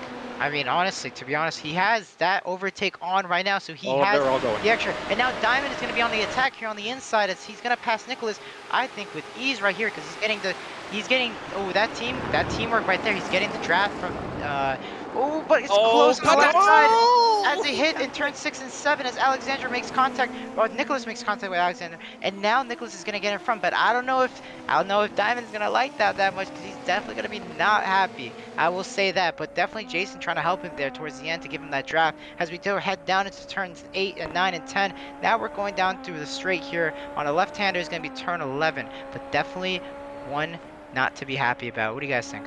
Oh, both these drivers are starting to panic here. We saw the little bit of a wiggle there from Diamond. We saw the wiggle from Patinella, and we saw some fantastic team play there from the Drexel University drivers. As soon as Jason Wallach got alongside and got cleared, immediately sent it on over to the inside to allow for Alexander Diamond to get the draft alongside with that overtake to get just that much closer to making it so they could both go through. But unfortunately, the little bit of contact kind of messed up Diamond. So now Patinella in a Drexel sandwich. Can he hang on for the final points paying position? I want to add that strategy, that teamwork. It all comes down to the snap, minute to minute, rather millisecond to millisecond, nanosecond to nanosecond decisions, and how you have to rely on your teammate to know exactly what you need and how they're going to make sure that you can get it. So these players are working so hard to make sure that they can have the best race possible, have the best result possible. But gentlemen, we are in the final lap. Things are going to finally settle down here. We've seen some carnage in the first heat. The second one has been a lot. Does he get it? Oh, yeah, I'm sorry. Yeah, Diamond makes the pass on the inside. As you saw, I think Nicholas got a little bit scared there because Diamond was kind of nudging him into there, saying, hey, guy, I'm going to be right here, and I'm going to send it in because Diamond is not happy from that last corner. But right now, as he uses the overtake, Nicholas is going to be on the left side right here. Is Diamond going to continue to defend on the inside? I mean, fellas, we saw what happened in this corner. What's going to happen here? Oh, and looks like he's going to give up here. So Diamond's going to let him have this corner. But as you see the red blinking, that means Nicholas is done. He has no more overtake button. So Diamond here has really just got to push of a button. And Nicholas can't really defend here. So as you see that red flashing light, it is done for Nicholas. Oh, but he's going to have to use the overtake in a rather unconventional area. And honestly, well played there from Patinella. But very, very quickly, of course, your winner for heat number 2 after a fantastic start. Our Muhammad Alif going to take it. It's going to be Jordan Johnson up in second alongside Cale Davidson. Going to be Clint Halterman right alongside as well. Evans, Moody, Hannity still making their way on over. But can Alexander Diamond score that final points paying position? I have no idea here, still within a second's time. But I do want to give props for a well played there from Patinella. If there's any point that you're going to get past on the point where you're about to then get the big draft. Use the rest of your overtake and make that move. Yeah, right now Diamond has the overtake right on, and he has 27 seconds left. I mean, use it right now. Don't do anything. He's going to look into the inside. He's looking outside. He's going to take the left side right now. As he makes a pick, he's going to go into the chicane right here as they go side by side as Diamond's late on the braking. He's going to make the pass on the outside. He will. Diamond makes the pass in the chicane, and he gets it. He gets 10th. Drexel University closes out in 9th and 10th. Amazing drive by Diamond. And unfortunate for Nicholas, he's going to be one short of the points. I mean, unofficially, of course, there is still the possibility of some sort of Stewart shenanigans later on post-race, but we will not know that for the time being as we're waiting for everybody else to finish on up here. It's going to be Kissel moving on forward in 16th, had a solid run going initially, but unfortunately, after some contact, it's going to end up going around. Got Philippe de Roger, and it's going to be Patrick Stanley still in the pits as well. So this is going to wrap up our night here for the Collegiate iRacing League Formula College round number 2 here from Spa-Francorchamps, and just an absolute action-packed evening, and you can see exactly why this is a fan favorite track. 100%. And I just want to quickly say, like, it was such an intense race all around. Before we take a look at the grid, I just want to ask, gentlemen, how do you feel overall about these races tonight? I mean, definitely we're in for a treat. Heat 1 had that battle for the lead. Meanwhile, Heat 2 had the battle basically everywhere else but the lead. And that's not a bad thing. It's still extremely exciting. But let's take a look at our unofficial results here for Heat number 2 in just a moment's time. Of course, that is going to be our Muhammad Alif in first place, followed up by Jordan Johnson. Cale Davidson going to get third. Clint Halterman going to end up getting fourth. Cohen Evans in fifth. Lucas Moody in sixth. Hunter Hadstey is going to be in seventh. Adrian Tubakovic hangs on and gets eighth position. Jason Wall and Alexander Diamond ninth and 10th, scoring the points there for Drexel University and for themselves. Fantastic battling at the end there. Solid effort, though, still from Nicholas Patinella. Going to get 11th with Tyler Klingon-Smith and 12th. And Danielle, why don't I have you take through the rest here? Absolutely. We got Timothy Wilms in 13th, Austin DeLong in 14th, Mark Turek 15th, Robert Kilson Jr., or Kissel Jr. in 16th, Andrew Burrell 17th, Felipe De Rosier in 18th, Patrick A. Stanley 19th, Jake Cummings coming in 20th place, Aiken Lamar coming in 21st, Bradley Skinker coming in 22nd, Nicholas Stockner in 23rd, Ricky Paz 24th, Zachary Lindler coming in 25th, Benjamin Moore 26th, Ethan Decatar coming in 27th, Decaire. You got it. I apologize. I like that name, I gotta admit. It's very fancy, but not very fancy. My tongue's not that fancy to pronounce that name. But 27th coming in, we got 28th with Michael Tognati, and we got 29th, Max Hartman. Yeah, fantastic race overall. It's unfortunate for a couple of the drivers at the back. I feel like I see a couple of repeats, I don't want to say repeat losers, but a couple of unlucky individuals who may have gotten collected in lap 1 wrecks twice. And that's definitely heartbreaking, as we do see on track right now. It is going to be the Ball State squad doing donuts here, as our Muhammad Alif, of course, victorious. And then Cale Davidson, also from Ball State, making the podium in T3. So fantastic job there from Ball State once again. And just in a couple of moments' time, we're going to start talking with some of these drivers. But Edward, any thoughts on this one? I mean, oh my God, I mean, you said it earlier, Daniel, about, you know, what word to call this? Racing. That was racing and nothing short of it. I mean, definitely the last pass with Diamond on Nicholas was amazing. I mean, that was a class act right there. I mean, it got me so excited. Like, I was almost screaming the entire time there for that final call there. So sorry for the viewers. That was a little bit too loud. But it's just all around, it's going to be crazy, as we have the drivers ready to talk to them, from what I'm hearing. All right, does sound like it. So let's start off from third. So Cale Davidson is going to be joining us here in the booth after a absolute slobber knocker of a series with these two races, and some solid jobs here from Cale Davidson. Cale, welcome back to the booth here. How are you feeling after such an intense race? You know, sweating a little bit, but overall feeling pretty good. Definitely feel good that I basically made up that second race for the incident that happened there on the second to last lap of that first race. So kind of being able to get that jump on that start was insane. So once I kind of got out in front, I kind of just set my head down and tried to make up for last race. Yeah, fair enough. Yeah, Hughes and the rest of the Ball State squad, for the most part, just absolutely like shot out of the start like a cannon and made up so much time. And when you got into the situation, because I believe you were in the lead off the shot, but then Alif's firing off next to you, did you happen to have any sorts of like, did you have a conversation or on the mics with each other, like to let a Leaf by so he can get as much time on Jordan Johnson, or was it just fend for yourselves? Well, so yeah, we were talking. So the plan was, I mean, obviously a Leaf was coming by no matter what. I had used overtake the lap before, and he didn't, because I used overtake to basically get that gap on the Right. field going into turn one because I was a little terrified. Fair enough. And so then I have the recharge, and I just see a Leaf just he turns on his mic and he goes howdy, and he's coming up behind me, and I can't do anything. So all I did try to do was just tuck in behind him, but obviously the Leaf's a lot better on a slicker track with colder tires. So I tried to stay in the draft. I was able to stay in for a couple laps, but then once I fell out about that draft zone, then I knew at that point it was kind of try to hold off Jordan Johnson as much as possible, but then also once Jordan, because he was definitely using track limits to his advantage. He was getting multiple X's coming off corners, and he was using overtake.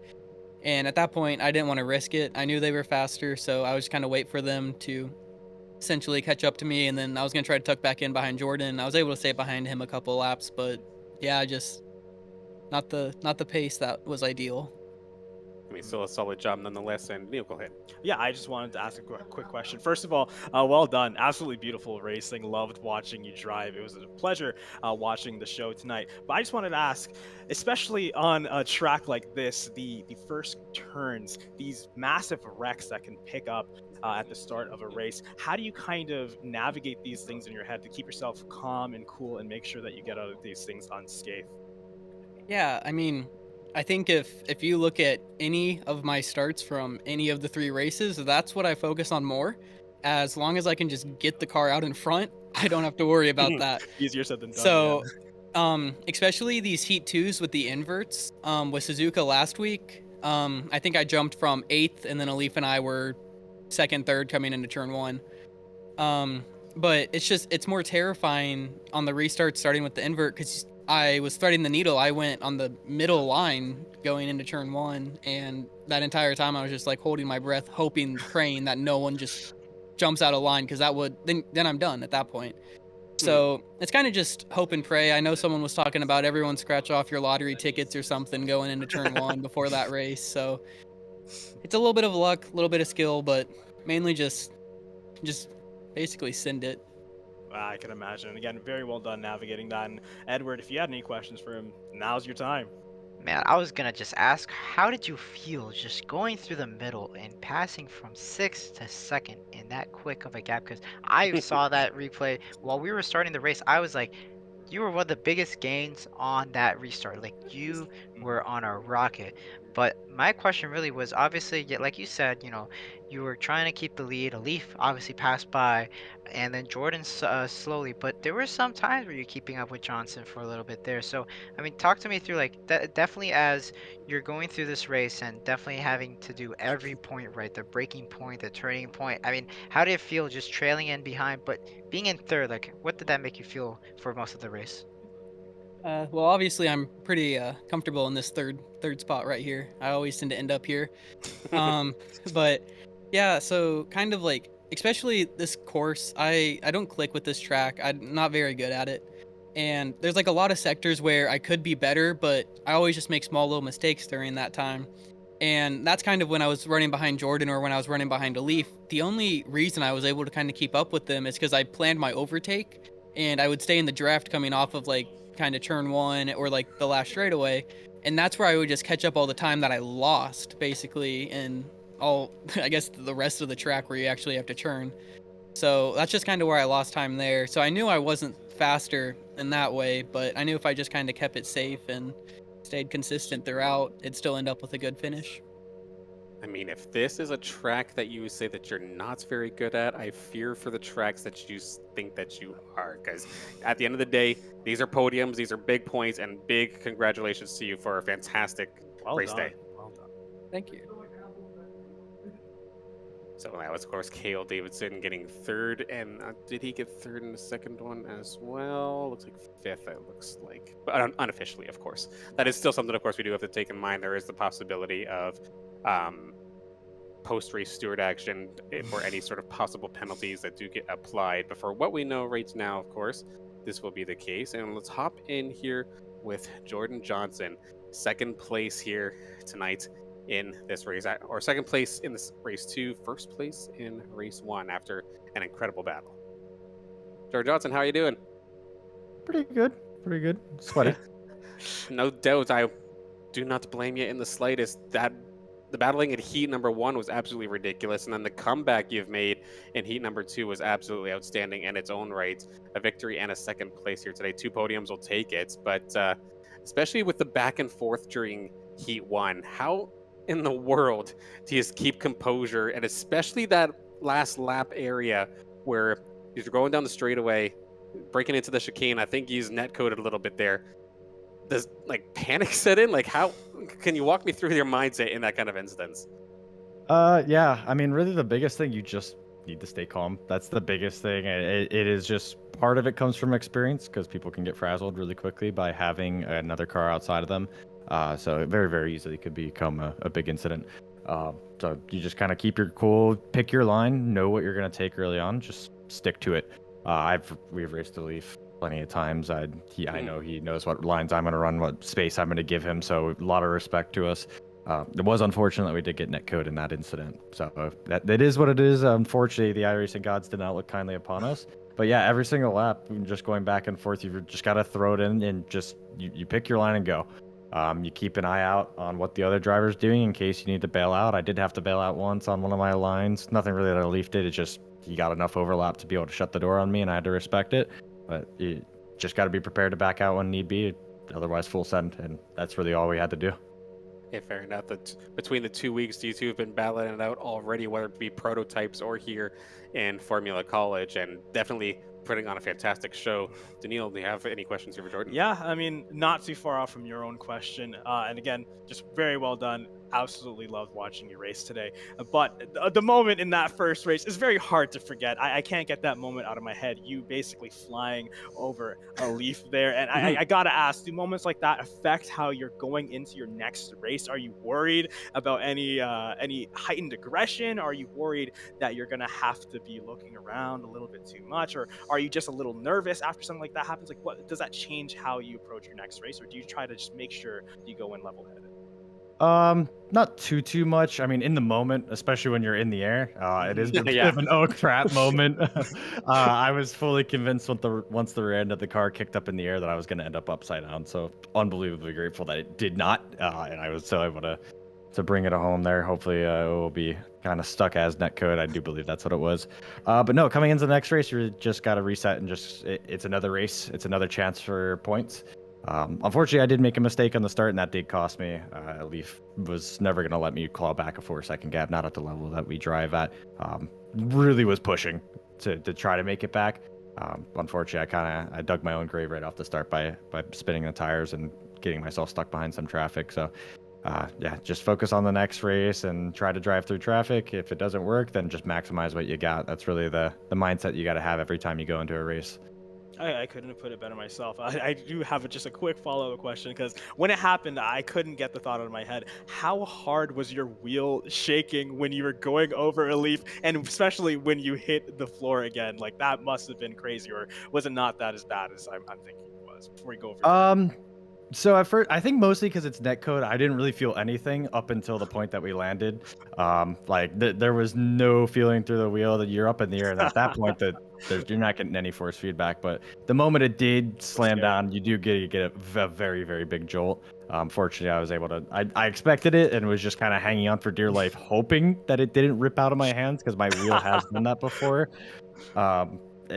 Luckily it didn't. I landed straight enough to kind of continue and go on from there. But yeah, it's a very big jolt, even with my Moza R9, which is not even the strongest wheel on the market, but it's a big kick when it comes in. For sure. I'm waiting for my own direct drive wheel, so these questions always pop in my head, how scary they can be sometimes. But Edward, if you have any questions, feel free to take it away. Oh, I got multiple, but I'm gonna keep it all into one. So I mean, man, that Moza R9 took a spin for you. I mean, imagine with the R21, man, with 21 newtons on that hands. I mean, those risks, say goodbye to them. But I really wanted to get onto that wreck, because Yeah, you really took it out of me, Daniel. That last lap in that first heat was something. Um, I mean, as a driver, when I'm in that position and I get a hit with the netcode, man, oh man, I'd be cursing, I'd be swearing. But you kept it cool, and that was like a McQueen blew a tire moment, and you kept it around to get first on the end of the heat. But I wanted to ask quickly, that the final race, and I saw you got hooked up really with a lot of traffic there. I mean, going into Silverstone next week, I mean, obviously new race, and your mentality's already, you move on, but tell me, during those first 5 laps, while you were just trying to get past traffic as much as you can, like, were you at any point just like frustrated where you were thinking, maybe I could have done something different? As a driver, you always think back, what could have I done differently? Um, I kind of debrief with that of what I could have done differently. I've already looked kind of at the first couple laps, and especially that first lap, I don't think, other than messing up my launch, I don't think I could have really done much differently with the situation I was given. Um, but yeah, in those first couple laps, I in the past definitely would have been frustrated. It is kind of something that can get in your head. But I do kind of focus on the mentality of you got to deal with the cards you're dealt. Really maximize what situation you're in, because if you overthink it, it's only really going to cause more issues. And I think that more is a testament to my endurance racing and so on, where you're going to have mistakes, but once they happen, they happen. You just got to make do with what you got. If you focus on anything too much, you focus on strategy too much, it very easily can cloud your judgment. You start losing half a tenth here, half a tenth there, and maybe you get a just small little bit of lock, and you just start taking some performance out of the tires. So I do really just try to focus on maximizing what I have in the moment. Maybe there's a little bit of frustration immediately, but after a lap, it has to be gone and start moving on from there. I mean, fair enough. You're able to play your cards right into a victory and a second place. That is an awesome points day, and it was an absolute pleasure watching your race today. Once again, congratulations, Jordan Johnson, on your race day. Well done. Thank you very much. Now, up next, we should still have two more, because one thing that we didn't necessarily touch on is, of course, this is not only just students in the CIL, but there is also alumni racing as well, and they're technically racing in at the same times here. In fact, I think we might take our alumni winner, which ended up being 4th overall. Clint Halterman is the winner of strictly the alumni with a fantastic run in his own right. Before we, of course, go to a leaf, but we're going to go with Clint Halterman here, who manages to hang on tight, because that was a crazy couple of heats. But Clint Halterman, congrats on your alumni win. Thank you. It's definitely a compensation for what happened in the first race there. I was going to say that was just an absolute slobber knocker, essentially right off the start. Thankfully, you were able to get ahead of it the first time by, I do believe. But I know you did get kind of turned midway. And we were kind of talking with the other drivers of like how you're feeling in that position. Where does the frustrations kind of show up? I assume in a spot like that, like you must be fuming, right? Oh yeah, I was. I usually I think I can keep my cool a lot, but yeah, after I kind of got it, I didn't see until after the replay, but start of heat one, going through Eau Rouge, it was Netco kind of got pushed off the track there, and then at some other point during the race, going through the chicane again, I got hit from behind and lost another spot, and then I got finished off, and they were, I don't think they. It was all coincidentally Ball State cars, but I'm sure that wasn't. I'm sure I did. At least I hope they didn't have an assassination plan out for me. But I think it's just hard racing, and it's like looking back at it. Yeah, just the exit of the chicane there is super tricky getting on power there. So it have a clear head now. It's just an easy thing to mess up in these cars. Like it's super easy just to get on the power just a little bit too early, and then the car just comes out from under you. But yeah, heat of the moment, I was pretty pissed. I really wanted that podium. But I thought couldn't get there in the second heat, but got up to 4th, so I'm pretty satisfied with that. Absolutely. Still a fantastic run in its own right. Daniil, go ahead. Yeah. Again, well done on your race today. I have a more broad question. As someone recently getting into sim racing myself, I wanted to ask, like, watching drivers of your caliber, it's very clear you have a lot of experience. I wanted to know about how long have you been doing sim racing and what got you into it to begin with? Yeah, so I've been doing sim racing for this would be my 10th year in iRacing Wow, actually. that's incredible. Yeah, I started when I was 13, so I actually learned how to drive on a computer. Um, and really what just got me into it is I was a NASCAR fan Hmm. since I was 9 and played a lot of those NASCAR games on console and Xbox and stuff like that. And then I think I just heard about iRacing and said that looked really cool. And Hmm. I was like I was practically begged my parents to if I could get a wheel and stuff like that. And fortunately they obliged, and I think I had some money saved up too and got a wheel. And yeah, it's just that's been doing it for now for yeah, it's hard to feel old saying I've been doing it for 10 years now, um but yeah, yeah, it's definitely something where I feel like just, having all those having all that experience has really paid off. Especially with these cars, how difficult they are to drive. Hmm. At the end of both races, I was just felt like in such a groove. I was like just the car was I just felt really at one with the car there. And I could really feel it. I had a lot of adrenaline pumping. I was sweating after the second race. But yeah, I've been doing iRacing, yeah, for about 10 years this summer. So Yeah. That's incredible. Again, your experience shows here's to another 10 years, or, if you're going to be racing for that long. But very well done tonight. And Edward, take it away for the final question for him. I was gonna say, Clint, I mean, I don't know, I lost count how many times you made those passes to a Rouge down into turn 5. I mean, that was crazy.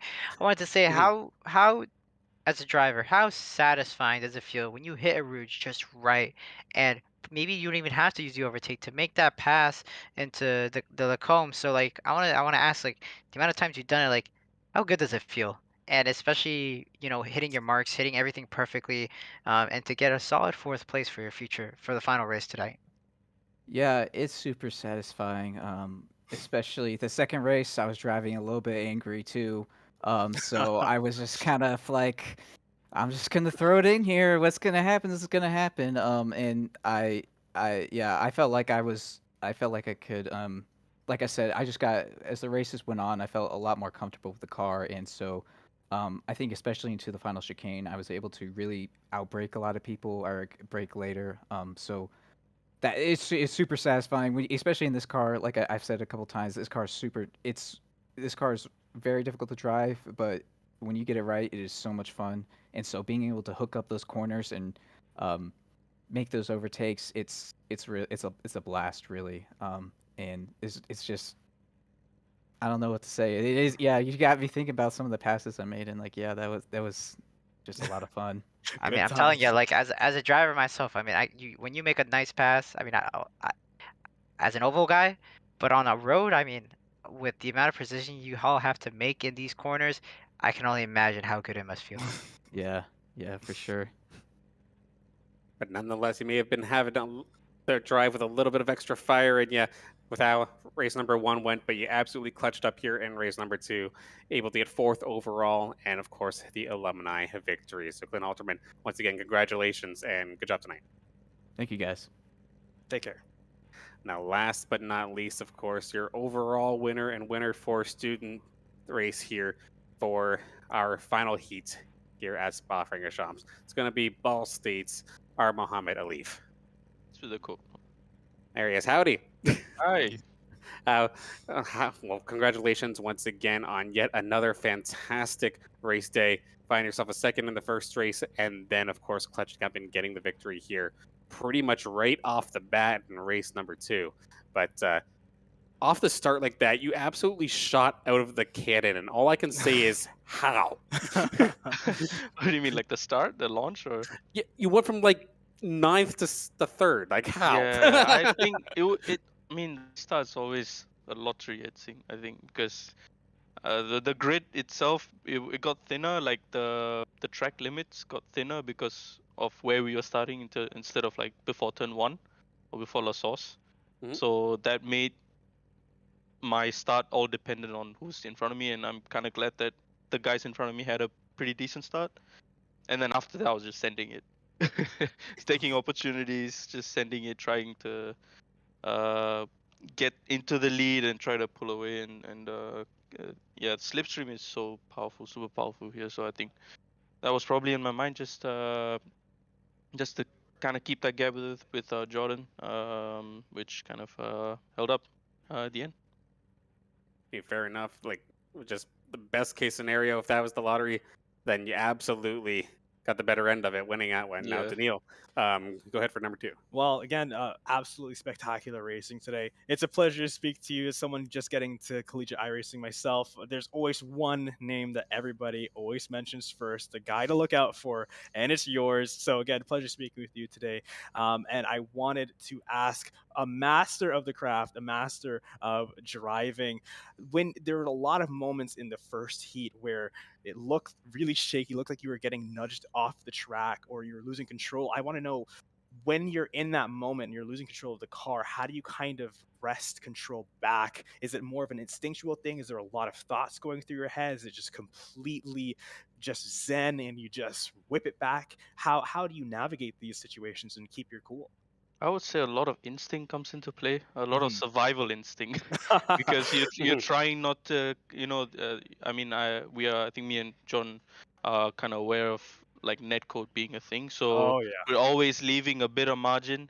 That margin kind of got close on the last lap, unfortunately, but yeah, I mean, for me, how I deal with it is just being in the zone, being, I think, in the zen, I would say, it's like a flow state, right? So Hmm. I mean, it's something that I've been practicing on myself, just by working out and keep on and kind of managing the heart rate. It's part. I like sim racing is literally a sport, I'd say, because we are all sweating in here and our heart rate's like 160, 170 BPM.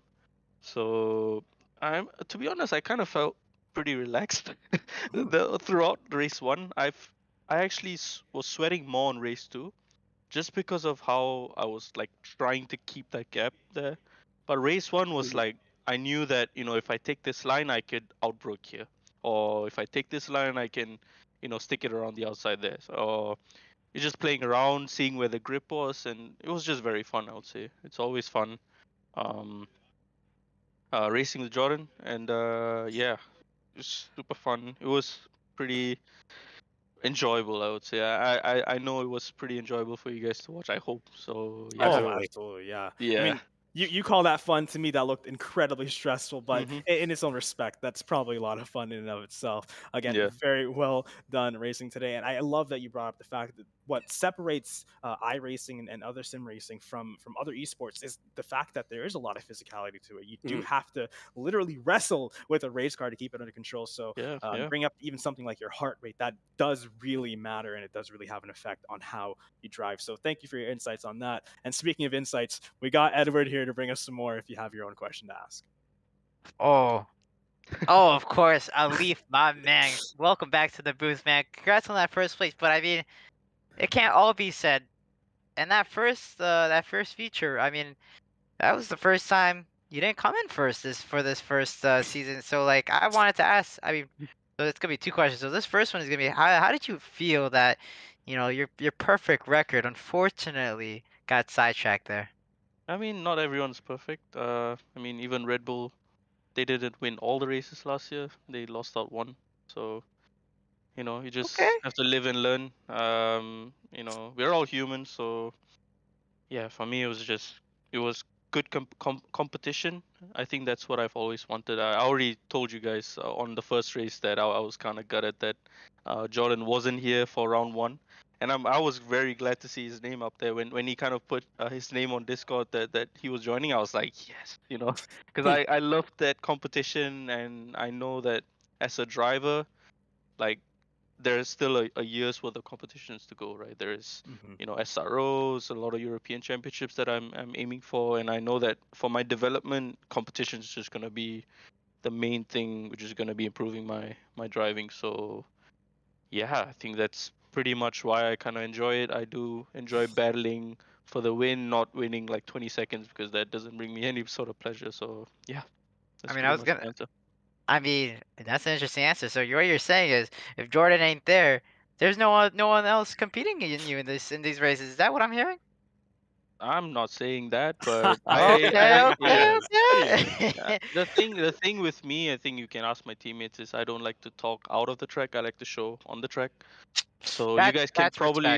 you guys can probably watch my previous races and kind of decide from there. But I don't like to trash talk myself. So Hey, yeah, yeah, yeah, that was. I mean, I'm just asking the questions, but that was a pretty good answer. I mean, I know how we race in oval, man, and I yeah, yeah. respect you on the track. So you're one hell of a driver, and I gotta give you Thank you. respect for that. But here comes my second question. I mean, definitely. I mean, you realized there was a netcode after that, but I mean, I saw after that cooldown race in that first race, you were kind of side by side with Jordan there, and kind of went in front of him, did a little brake check on that cooldown. So I just want to ask, like, and be honest if you want, like when that happened and you probably did not know or was told it was Neko, like were you at least just a little bit frustrated where you're like, oh man, and just asking, like you're not gonna pay him back, obviously. You're not gonna say that here, but Yeah, you definitely did show in the final race you absolutely, flew away. So we just wanted to ask, how did you feel in those crucial moments at the end of that I'll first be race? very honest with you guys. I saw Jordan's front wing on the track, and I knew Okay. that he was lacking a front wing. So my thought at that moment was no frustration. Is just okay. Let's try to catch him. Mhm. That was my thing. Mm. It was like, okay, he's not gonna have any front end grip, right? Okay, let's try to push. And then I had wheel damage as well. So and P3 was I think it was Cohen Evans who was catching. Yeah, he was catching as well. So I was like, okay, Mhm. let's not lose P2. Let's try to catch P1. I don't know. I was like, maybe the stewards might do something, but at the same time, after the end of the race, I was just like doing burnouts, not in front, like side by side with him, because I really respected the battle leading up to that final lap. Because when it gets to the final lap, I think it's pretty much any one of us. I've experienced this in F4. There were a lot of times that I won. There were a lot of times where Jordan won right on the last lap. So in this instance, Jordan came up top because of some net code. But yeah, it was just straight away. Just I think just having that professional mindset, right? You wanna just focus on the next instead of dwelling on the past. And we had 5 minutes worth of warm up, so I just had to reset and try to push for race 2. Well, absolutely Awesome. fantastic, nonetheless. There, whether it be batting away the baited hook, so to speak, no matter what, it seems like you're always cool, calm, and collected, and Hey, always I'm looking media to trained, push so forward. yeah, yeah. I mean, I'm I've been sure that doing this helps a for a little while. bit. Hey, I've you're been better doing than this me, for a man. while. Yeah, Yeah. an absolute professional and finding himself on the podium once again here twice tonight. Fantastic job so far this season, and we look forward to watching you again next week. Thank you, thank you. Looking forward. Oh yeah. There's one thing. My mom kind of told me this to thank Oop. all of you guys for the production Aw. and the Let's broadcast as well. go. Ah, Yeah. So thank you, Keith, Dan, and Edward for the commentary. Appreciate it. hey, don't forget Hey, someone absolute else. pleasure. Yeah. Zach as well, and the whole team, I'd say. Yeah. Yeah. Yeah, an Thank absolute you so pleasure. And much. I'm glad that everyone's enjoying the show. Yes, sir. Absolutely. But with that being said, we'll let you go for now. And then, of course, it's technically not it in regards to the action here for CIL at Spa-Francorchamps here this week. Because, of course, we'll be back at it again tomorrow, 9 p.m. for the College Prototype Challenge.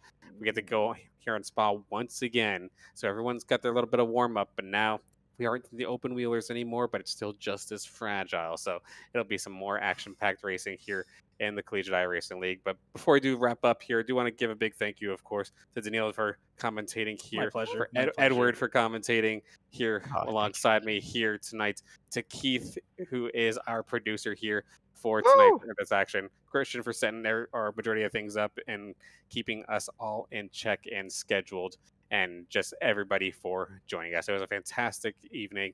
Any last thoughts, gentlemen, before we close out tonight?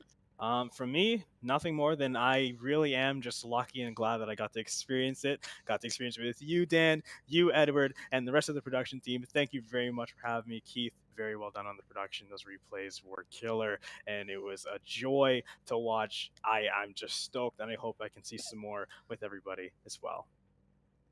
I guess for Absolutely. me, I mean, I should have gotten the popcorn, should have gotten the Coca-Cola on the hand. I mean, I don't even think I had enough time to eat and like just take this all in because honestly, there was not even a second where nobody was not passing through a Rouge at the end and the Lacombs. Like every every Nonstop. minute there was some nonstop action. So tonight, and I said this at the beginning, right? I'm not the one who says I told you so, but I told you so. It was gonna be some spectacular racing at a spectacular track. But I gotta say. I gotta give mad respect to Leaf. I mean, the way he worded things, it's as if it's like we got ourselves a little rivalry here between Johnson and Leaf. Love to see it. I mean, hey, I was not baiting him at all. If he's watching this, like I'm just asking the Surely, question. surely. Listen, Yeah. Definitely we gotta not. get the ratings up, fellas. Like, come I, on, like I respect it. we gotta listen. Racing on and off the track. I mean, yeah, no, amazing respect to Leaf and Johnson. And this ain't the first and the last. And I am excited to see what's gonna happen next week at the which circuit are we on? Silverstone Circuit. Oh man, that's gonna be one hell That's of a another racetrack. that's another fan favorite, of course. And like what the heck? Like I had my wrestling bell right under the desk, and I didn't really even get to use it with these guys. They're too dang professional. But I think I we was have wondering what that was. It was weird. this. Yeah, don't mind me. But I Ring it, think we ring it, have ring it, ring it for the people. give it a kick or something. But I don't think the microphone actually got it this time. It By got us. but I think there was one other thing to quickly shout out. I did not quite get uh, the memo on here, but of course, that being said, college prototype series or college prototype challenge rather, Silverstone tomorrow 9 o'clock, going to be another exciting one. If you liked Ali versus Johnson here in this one, you'll see it more than likely once again tomorrow. So if there's and that's what it was. There we go. So of course, for our NASCAR fans, for the Cup Series, that's going to be on Monday at 9. But we're going to Iowa for I think the first time in CIEL, or if not The home of first the time, the corn. first It time is. in a while. But we Ooh, have ourselves quite the battle going to be happening there. So y'all better a tune in. bunch of awesome races within the next 7 days here. Please. That being Trust me, said, though, it's gonna be some crazy racing. I mean, I'm gonna be there driving, so you guys gotta be there. And tomorrow ooh. too. All right. Well, good luck to your race there. But with that being said, we shall close out for tonight. Thank you all for tuning in. We will see you tomorrow for the prototype challenge.